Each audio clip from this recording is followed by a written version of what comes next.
ఉన్నాడు ఇవి మాత్రమే చూస్తారు, కానీ దాని వెనకాల ఉన్న స్ట్రగుల్ ఎవరు చూడరు. ఈఎంఐలు కట్టుకోవడానికి కూడా చాలా మంది ఇబ్బందులు పడతారు.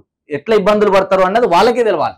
ఎందుకంటే ఒక మంత్ బాగా సేల్ అవుతుంది, ఒక మంత్ కాదు, అయినప్పుడు కానప్పుడు ఒకేలా మెయింటైన్ చేయాలి.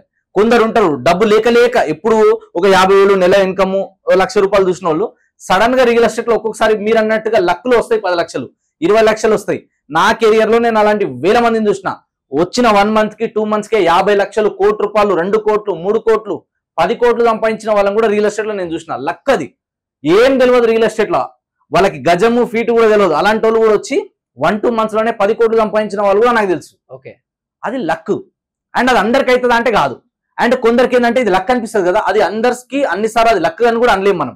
ఎందుకంటే ఎవరైతే పర్సన్ ఉన్నారో ఆయన నాలెడ్జ్ ఏముంది, ఆయన స్కిల్ ఏముంది, ఆయన ఏం ఎక్స్పీరియన్స్ ఉంది, ఆయన గతంలో ఎక్కడ వర్క్ చేసి వచ్చారు, ఆయనకి ఎలాంటి నెట్వర్క్ ఉంది, ఎలాంటి సర్కిల్ ఉంది, ఆయన ఏ పొజిషన్ లో ఉండొచ్చారు, అవునా కదా. సో ఇవన్నీ కూడా మ్యాటర్ అవుతాయి అనమాట ఇప్పుడు కూడా.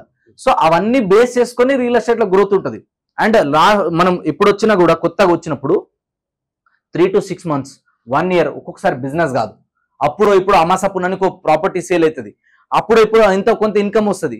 అదేంటంటే మనం స్ట్రగ్లింగ్ టైంలో మనకి సర్వైవ్ అవ్వడానికి హెల్ప్ అవుతుంది.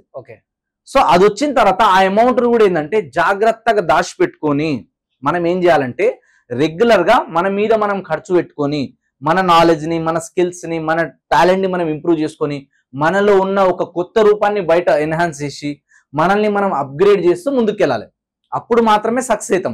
సో లక్కుని ఓన్లీ నక్కుని నమ్ముకున్నా కూడా కాదు, ఓన్లీ హార్డ్ వర్క్ నమ్ముకున్నా కూడా కాదు. నాకు తెలిసిన వాళ్ళు కూడా రియల్ ఎస్టేట్ లో కొందరు ఉన్నారు, గత 5 సంవత్సరాల నుంచి 6 సంవత్సరాల నుంచి గాడిద కష్టం చేస్తారే ఉన్నారు, కానీ ఏడున్నారో ఆడనే ఉన్నారు. ఎందుకంటే నేను మునిగిందే గంగా, నాకు నచ్చిందే రంభా అంటారు. అంటే వాడు మురికిలో మునిగినా కూడా ఇదే గంగా అనుకుంటారు. కాబట్టి ఎప్పుడు కూడా ఏంటంటే నేనే కరెక్ట్, నాకు ఎవరు చెప్తాడా, నేను ఎవరి మాట వినను. ఇప్పుడు కొత్తగా డైలాగ్ వచ్చింది, తగ్గేదేలే తగ్గేదేలే అంటాడు. జీవితంలో సంకనాశిపోతారు తగ్గేదేలే అనుకుంటే.